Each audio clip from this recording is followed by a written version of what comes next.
Hello, we're back. We're discussing the issues that are most current today and those that you read in the headlines, but let that not guide you.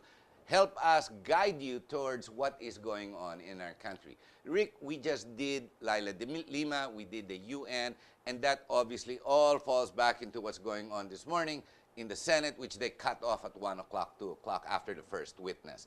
They have 8 witnesses, 8 cases, 12 witnesses, and somewhat 11 people involved. But either way, it was cut. Wala nangyari. We heard about the 2 that were supposedly murdered inside the presinto, di ba, sa Pasay.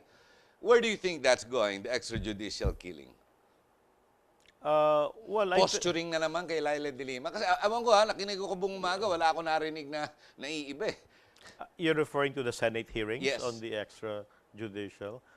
Well, I think it would be a good opportunity for the Philippine National Police to explain what has happened on that one. For instance, before the Senate hearing, I read in the papers that the PNP director, De La Rosa, Last Wednesday.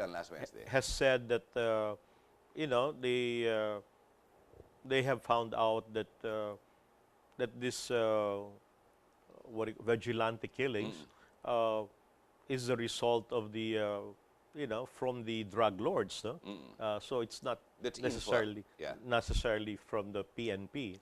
So I think it's a good process that there would be the Senate hearings, and then it also would help the PNP improve the situation. Pinagbibintangan nga ng UN, ang police. Doon nag-umpisa yan, di ba? Because of the extrajudicial killing. But bakit naman babalutin pa ng police sa duct tape o sa packaging tape yung mga pinapatay, yung mga namamatay? Number one, how come we're not in an uproar? I don't hear the people, be it in Facebook or anywhere else, getting mad or pissed off about what's going on. Para sa akin, pumapalakpak ako eh. Para sa akin, that guy's a druggie, connected one way or the other. I clap that he has ended his life. That way he saved more people and kids. Let me share with you a historical perspective from our ASEAN neighbors. If you remember, sometime 20, 30 years, countries like Singapore, Malaysia, okay, and even Indonesia, okay, there were a lot of these things that were happening. Okay. Until they controlled their drug problem. Yeah. Even Thailand, during the time of former Prime Minister Thaksin Shinawatra, Thaksin was a police general, and in their battle with the drugs, an estimated 2,000 people were killed in Thailand. So if you're looking at the figures, if you're looking at the figures, so what I'm saying now is that the other countries like Malaysia, Singapore, Thailand, even no, they went through that process before. So it's just now that they have, you know, gotten over it. That's why, you know, there's no need to be doing that. But what has happened in the Philippines is that over the last 30 years, the problems of drugs, which has become what you call the narco-politics, wherein the drug lords are controlling the politics in this country, has really become so serious. And I think we're fortunate that we have a president like Rodrigo Duterte, who's very single-minded about it. For instance, one of the things that I realized only lately, which President Duterte also said, was that if we look at the drug problem, we would think of it as an urban issue in the cities and all of that.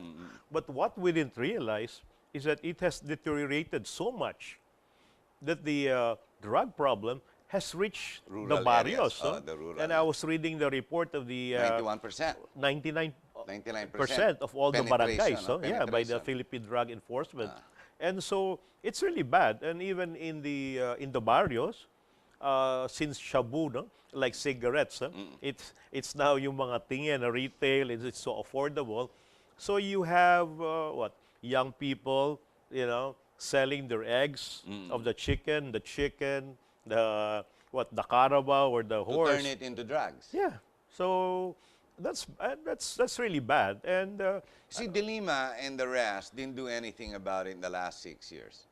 Literally, never once did Noynoy even mention or talk about the drug issue, the drug problem. Not in even the Mar SONA. Rojas as the Of ILG course. secretary. Imagine if he won, baka naging narco state na tayo. So everything sort of is linked, and now they're stopping us.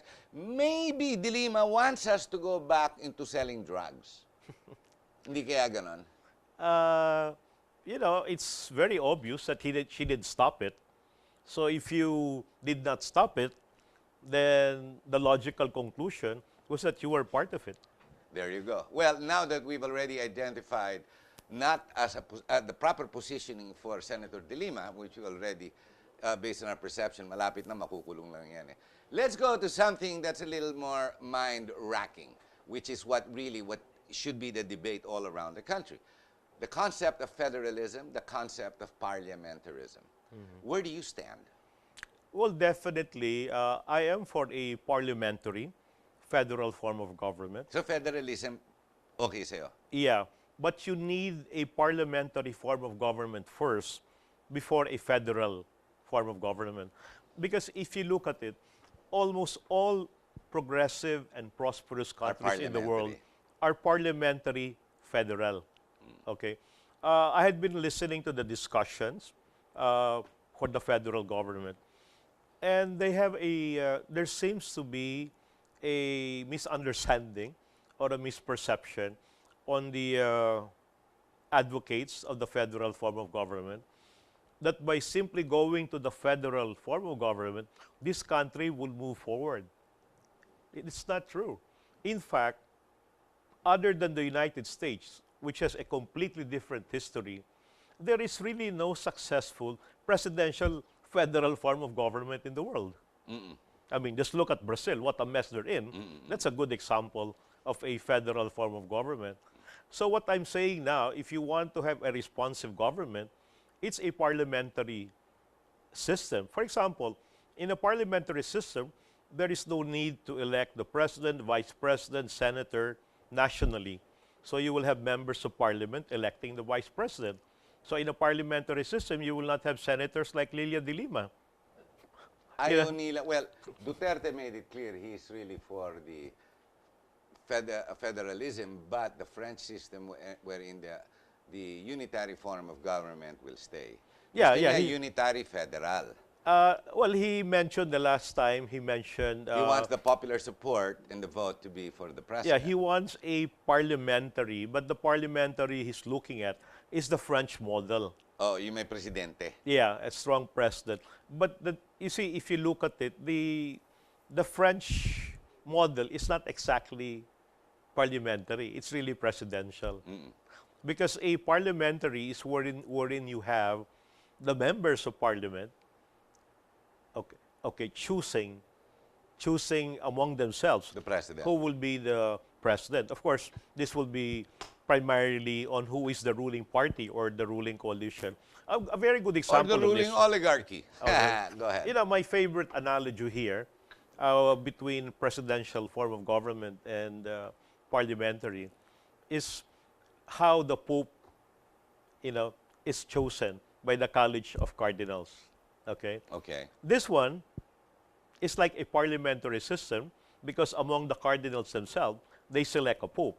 Correct. In a presidential system, what happens is the pope will be elected by all Catholics around the world who are 18 years and above.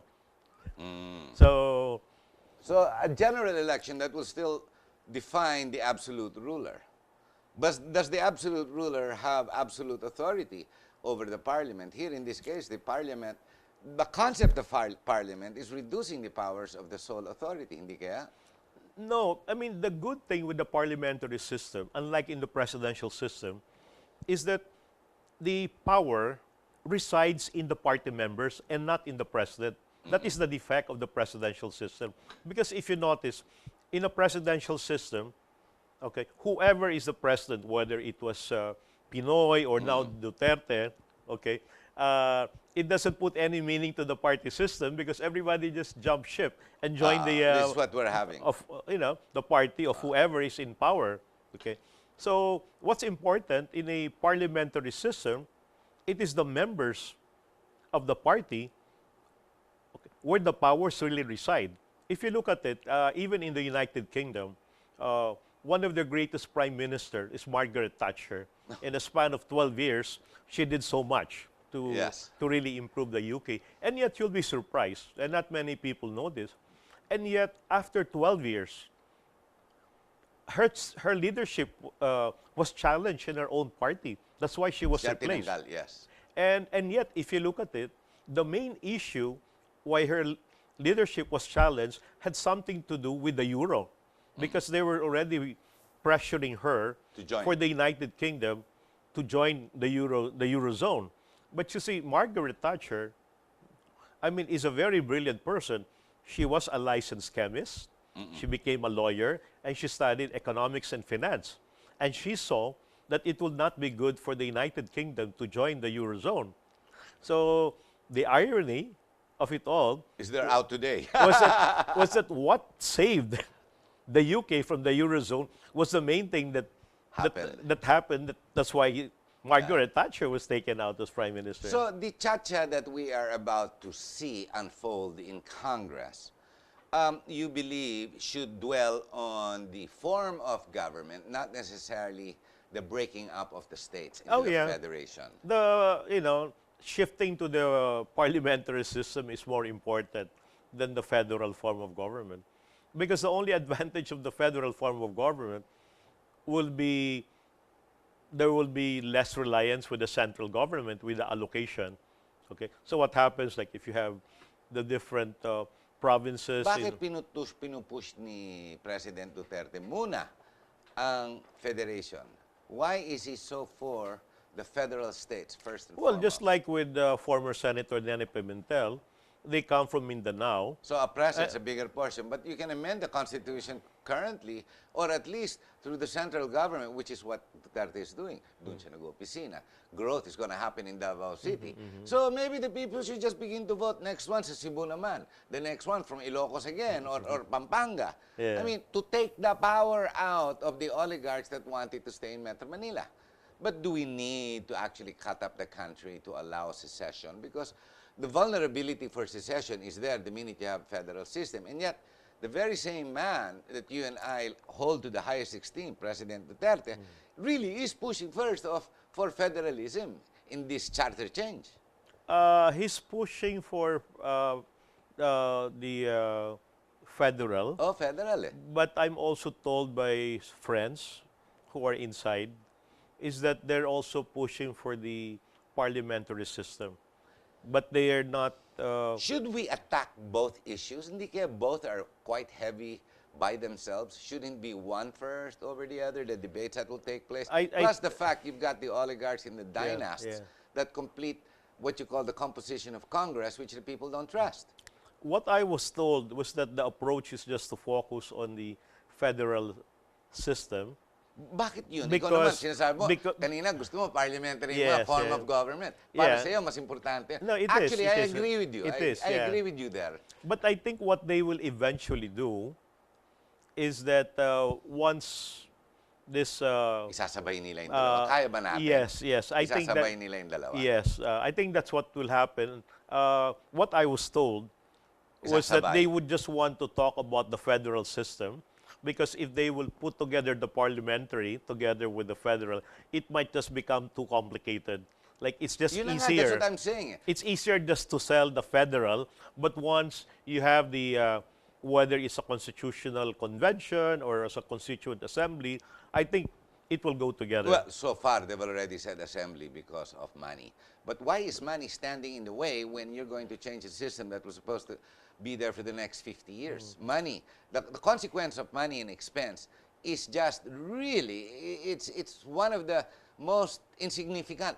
Correct me if I'm wrong. Yeah, I don't really buy that, because the figure they came up with is 30B. negligible. 30B, di ba? Well, I heard 10, 20, 30, even 30. 30B it's not if it's much. going to last two years. It's not much. My favorite department, DPWH, has a budget of 400 billion. Oh, doon na lang natin kunin kay Mark Villar. And yet, what do they come up with? They come up Well, you were right. with the most substandard projects that we don't need. Well, you were right.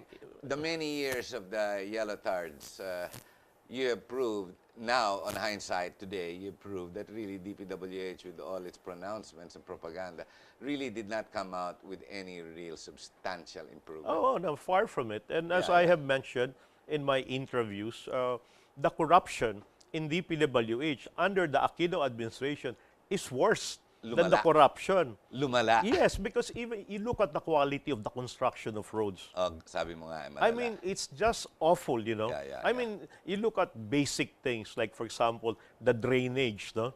I mean, Wala they naman cannot, tayong drainage. Swimming pool tayo everywhere. you know, the drainage is a very interesting thing. I was talking to a DPWH contractor very quickly. You know, if you go to Tagaytay, the Santa Rosa Tagaytay Road, you know, DPWH during the time of Secretary Singson, they put up this drainage system. Just about 1 meter. Okay. But what's interesting, okay, on that same 1 meter, you have this big metal post for the power supply. Doon nilalagay. That is also in there. So now, what is your drainage? Wala na, barado na. That's what I'm Useless. saying. That's what I'm saying. Kalokohan na. Yeah, and you're talking of, that's only for this year. That's 400 billion. That's what I'm saying. Even if you have to So spend. you don't buy that money is the issue. Oh, no. So it's more of, but why the big deal? Even Pantaleon Alvarez, the speaker, No, because said it's easier to do it under a Mas constituent. mabilis. Yeah, mas mabilis. Saka kontrolado nila yung house eh. Saka yung ano. But if, you know, in computers, you know, and they say when you do auto calculations, when you put in garbage, garbage comes out.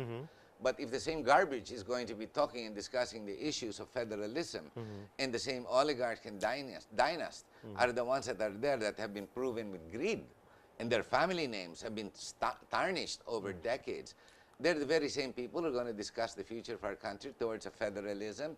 Why? Because the sitting president is from Mindanao. While he is correct that Mindanao has been neglected, is the federal form of government correct? Will NCR stand for less of our share of the pie? Will Pampanga stand for less for their share of the pie, or the regions, to give to the arm or to Mindanao by itself? I mean, parang hindi ata, no? Well, basically, Mag-aaway-away lang sila. yeah, well, basically what will happen there is that the different states or regions in the federal government, they will now have a fair share of the revenues that are generated If it's there. even possible, if it's equitable. How do you suggest, if you were given the opportunity today, of course, this is all very candid, how would you divide the country in a federal government? Luzon, Visayas, Mindanao, the 17 regions, the 81 provinces, which way would you divide it? Well, there are More or less. Well, there are two schools of thought. Okay, number one, you should do it by region or geography. So 17 regions. Yeah, the other one, and I'm talking to friends who are with the Duterte camp, and they're the one behind this thing. What they're proposing now is to allow the different provinces and cities to be the one to choose which state or region they would belong yes, to. Yes. But if you say you give somebody a choice, you still have to create a demarcation line. Yeah, yeah. Initially. So, shall we do Luzon, Visayas, Mindanao, or should we go, you mean, for example, choice number 1, Luzon, Visayas, Mindanao. Choice number 2, 17 regions. Where would you like to be? No, basically, like, for example, like, let's say if you're in Mindanao, okay, so if you're like, let's say in region 9, then it's also possible that you may opt to be joining region 10, which is just beside you, you know.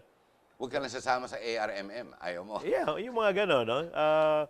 That's possible. No? In the same manner in let's say northern Luzon, you have region 1, which is Ilocos Sur, Ilocos Norte, then you have La Cagayan. Union and Pangasinan, no?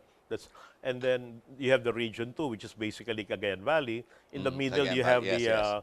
the Cordilleras Autonomous Administrative Region, they call it CAR. Yes, yes. So now CAR. it's a question of where they would want to Pero wala belong naman to. pera sa CAR eh.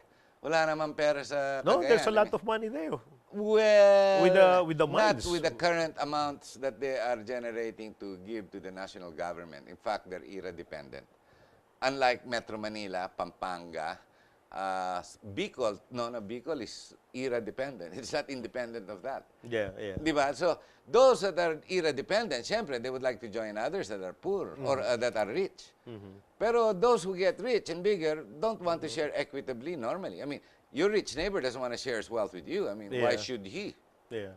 Di ba? But I think the approach really is for us to shift first to a parliamentary system before moving to a federal. And then maybe the parliamentary can discuss intelligently Yeah. whether we should go further and go into a federal states. Yeah. I agree with you. And you know, I agree with you. the beauty in a parliamentary system, and you can see You this strengthen the worldwide, political party, it strengthens a political party, which we don't have. and it also develops good leaders. Just look at Canada. They have Justin Trudeau there. And, you know, because right now, really, how come we have no good leaders? Why? Because president, vice president, senator, you have to be elected nationally. Oh, nationally. So now the basis is popularity and not capability. Correct. That's why you have Manny Pacquiao, who has the most number of absence in the House of Paano nanalo Representatives. si Risa Ontiveros? How is that possible? But well, then that's for another show. Well, in the same manner, how did Lilia DeLima land up as number 12? Ah, no, dinaya yan. Parang si Marcos yan. We have to end the show, but I'll give you a minute. What would be your exit message to our viewers? With the new administration now, Yes, in toto, considering all the issues we've discussed. well, the administration is now just on its 53rd day in office. It's not even finished the first 100 days. So President Duterte has given himself 6 months. And so let's give him all the opportunities. But at the same time, let's also call his attention to matters that he and his cabinet should look into. Like in my case, I have written that it has been 7 weeks now that President Duterte and his administration has not come up with any action plan to address the traffic crisis in Metro Manila. The only thing that President Duterte has done is not to accept invitations so as not to worsen the traffic. And he sent the OTC to GADE for emergency powers. I don't think this is addressing the... So it's for us, the citizenry, to call their attention to what they're not doing. It doesn't mean that you're against. You're just doing a proper critique. Yeah. Thank you very much. Ladies and gentlemen, the president was elected through a democratic process. The majority has made his mandate clear, and yet there are people who say, no, human rights, democracy. But aren't they going against the very grain of what was deeply rooted to begin with? So is that even the right direction? I believe that the Filipino, in my take anyway, need not follow the traditional ways that have been proven around the world, be it for the academic theories and or the present practices. I believe we can make our own. We can make our own systems. Yes, we need not follow because one, we have issues that we need to take into consideration. One being our heritage, our history, the different dialects that we have, and of course, let's not forget the oligarchy that we all love and enjoy because we like to keep them in power. So let's give them the crown, let's give them the crown jewels and drape them like the king with no clothes because that's exactly what they are. Anyway, we hope you've enjoyed the show. Maraming salamat po. On behalf of Rick Ramos and myself, be a good body politic and be informed. Kailangan po yun. Maraming salamat po. Thank you, Rick. Okay. Thank you.